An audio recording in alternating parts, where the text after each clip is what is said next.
नमस्कार दोस्तों, मेरा नाम है अंकित और आज के इस वीडियो में बात करने वाले हैं बजाज पल्सर 150। ये 2010 का मॉडल है। इसमें क्लच प्लेट को कैसे रिप्लेस करें। तो सबसे पहले आपको क्लच कवर खोलना है, उसके बाद सारी असेंबली को खोलना है और ये जो क्लच हब है इसको आपको बाहर नहीं निकालना है। इन केस आपने निकाल लिया है तो आपको सीज़र गियर जो है इसकी टाइमिंग करनी होगी। तो उसके लिए सिंपल सा मेथड है। ये जो क्रैंक केस में जो गियर लगता है उसमें जो ये एक टीथ बना हुआ है, एक मार्का ये वाला, और ऐसा ही एक मार्क हमारा जो इंजन है उसमें भी बना हुआ है, जैसा आप देख सकते हैं ये वाला। इसको और ये जो गियर है इन दोनों को अलाइन करना है। और इसके बाद में जो सीज़र गियर नहीं, ये बैलेंसर है, ये वाला बैलेंसर गियर में भी एक मार्का बना हुआ है ये वाला। इस मार्के को और इसके अलावा इंजन में भी एक मार्का बना हुआ है ये वाला। ये इसको और इसको साथ में अलाइन करना है और इसके बाद में क्लच हब को लगाना है। और क्लच हब को लगाने के लिए आपको जो सीज़र गियर है, सीज़र गियर के कुछ टीथ काउंट करने के बाद ही ये जो क्लच हब है वो लगेगा। तो इसके लिए जो सीज़र गियर है वो अभी हमारा जो पोजीशन है, प्लास्टिक का जो गियर है सीज़र गियर में वो, और मेटल का जो हमारा गियर है वो हाफ टर्न अभी बीचों बीच है। मतलब तो इसको आपको 1.5 टर्न काउंट करना है। जैसे कि देख सकते हैं आप, ये अभी मैं आपको करके बता रहा हूँ, ये आधा टर्न और ऐसे ही एक टर्न ऑन आपको लेना है। एक मिनट।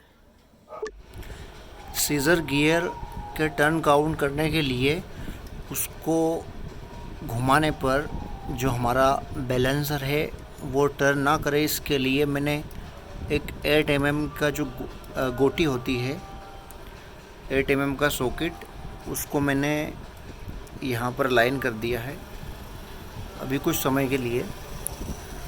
और अभी आपको टर्न करना है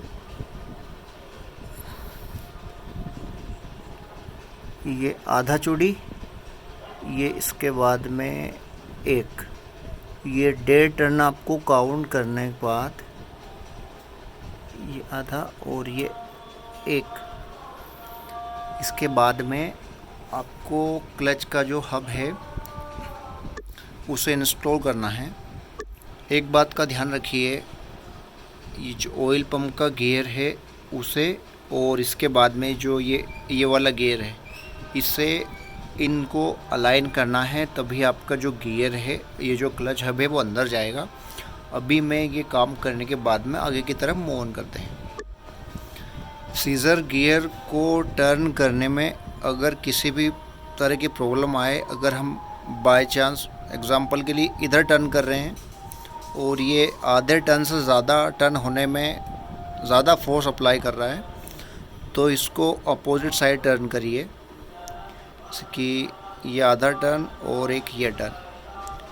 तो इस तरह से आप चेक करिए कि जिधर सीज़र गियर सही अच्छे से नॉर्मली टर्न हो रहा हो उधर से आपको 1.5 टर्न काउंट करने हैं, 1.5, ये हाफ टर्न और ये एक टर्न, इस तरीके से। और इसको क्लच हब को लगाने में एक प्रॉब्लम आएगी, तो आपको जो क्लच की बॉडी है सीज़र गियर की होल्ड करने के लिए उसको खोलना है। उसमें 3 8 mm के बोल्ट खोलेंगे आपको, एक ये और ये। इसके बाद में आप आराम से इसको लगा सकते हैं। बैलेंसर को होल्ड करने के लिए जो अभी 8 mm की हमने सॉकेट लगाया था वो यहाँ पर लगाया था, तो अगर यहाँ पर उसे होल्ड करेंगे तो क्लच हब लगाने में वो यहाँ पर आ रहा है तो वो प्रॉब्लम करेगा। तो आप एक काम करिए, छोटा सॉकेट लीजिए ऐसा, और जो बैलेंसर है उसके ऊपर की तरफ इसे होल्ड करिए। इसके बाद कोई भी प्रॉब्लम नहीं आएगी। अभी ये करता हूँ मैं काम, इसके बाद में आगे तरफ बढ़ेंगे। क्लच हब लगाने के बाद सीज़र गियर की जो होल्डिंग बॉडी है उसे लगाएं। इसमें एक वॉशर है, सबसे पहले वॉशर लगाइए। उसके बाद में ये डाविल है, मेक श्योर करें ये लगी हुई हैं। और इसके बाद ये जो हमारी बॉडी है इसे आप लगाइए। अभी लगाता हूँ, उसके बाद आगे बढ़ते हैं। बजाज की जो नाम लिखा हुआ है वो बाहर की तरफ हो, और दो जो होल है वो इधर की तरफ और सिंगल वाला इधर। क्लच हब को लगाने के बाद में क्लच सेंटर में क्लच प्लेट को बिठाने का नंबर आता है। तो सबसे पहले ये एक तरह की प्रेशर प्लेट ही है, लेकिन ये जो सबसे छोटी हाफ क्लच प्लेट रहती है उसके लिए है ये प्रेशर प्लेट एक तरह की। तो सबसे पहले जो फ्लैट सरफेस वाली जो रिंग है, ये दोनों तरफ इसकी डायरेक्शन एक ही जैसी है, इसको आपको लगाना है। किसी भी तरह से लगा सकते हैं आप इसे। और लेकिन ये जो दूसरी वाली है, ये जो कर्व टाइप की है, ये उभरा हुआ हिस्सा जो है उसे ऊपर की तरफ रखना है ऐसे। ये जो नीचे दबा हुआ हिस्सा है उसको अंदर रखना है, और ये जो ऊपर उठा हुआ हिस्सा है उसको ऊपर रखना है।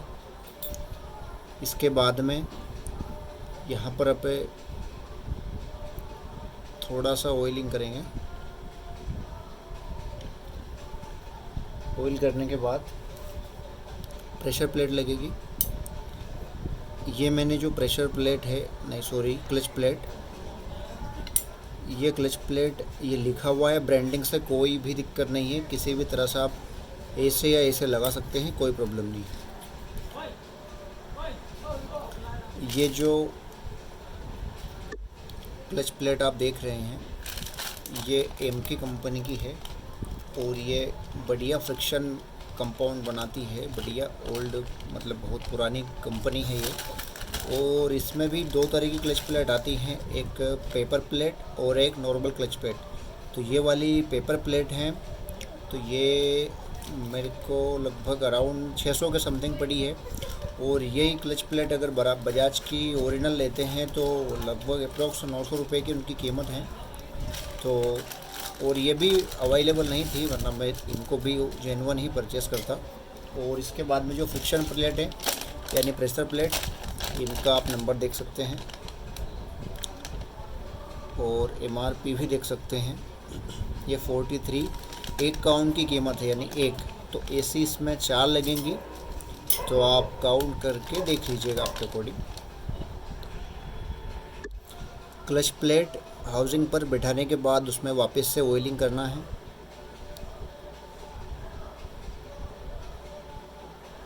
अच्छे तरीके से। इसके बाद एक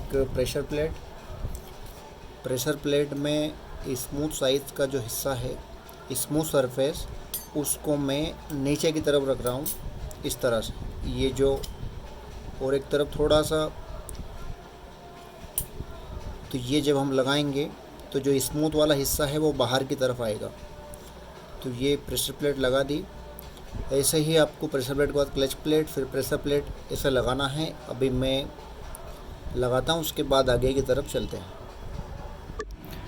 क्लच हाउसिंग कंप्लीट होने के बाद मोटा वाला ये वॉशर लगेगा।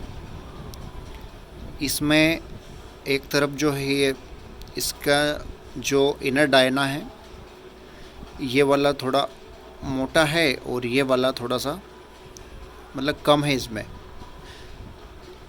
तो जिस तरफ ज़्यादा बड़ा छेद है वो अंदर की तरफ लगेगा। ऐसा ही पैटर्न कुछ हमारा जो क्रैंक है, गियर शाफ्ट है यानी इनपुट शाफ्ट, उसमें भी है। तो इस तरह से आपको इसको लगाना है।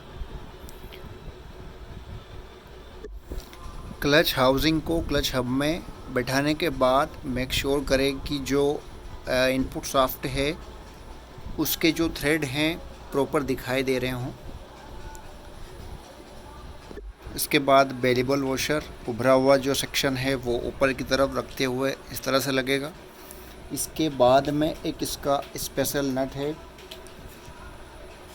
ये वाला, ये एंटी क्लॉकवाइज टाइट होगा, यानी ये जो थ्रेड है इसका थ्रेड उल्टा है।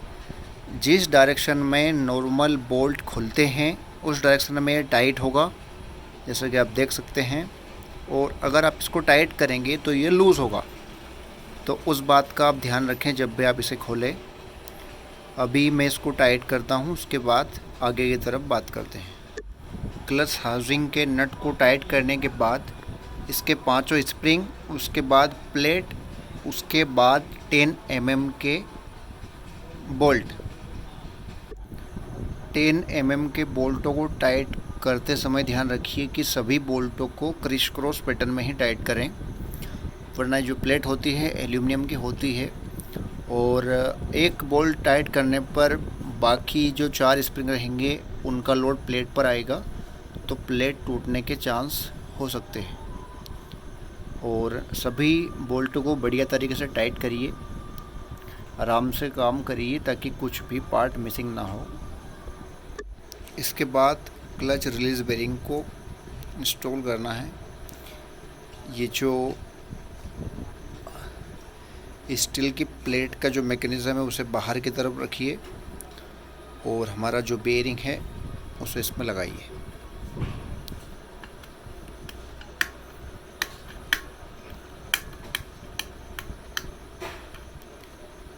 ये लग गया। इसके बाद में क्लच कवर को लगाइए और इस तरह से हमारा जो क्लच प्लेट की असेंबली है वो कंप्लीट होती है।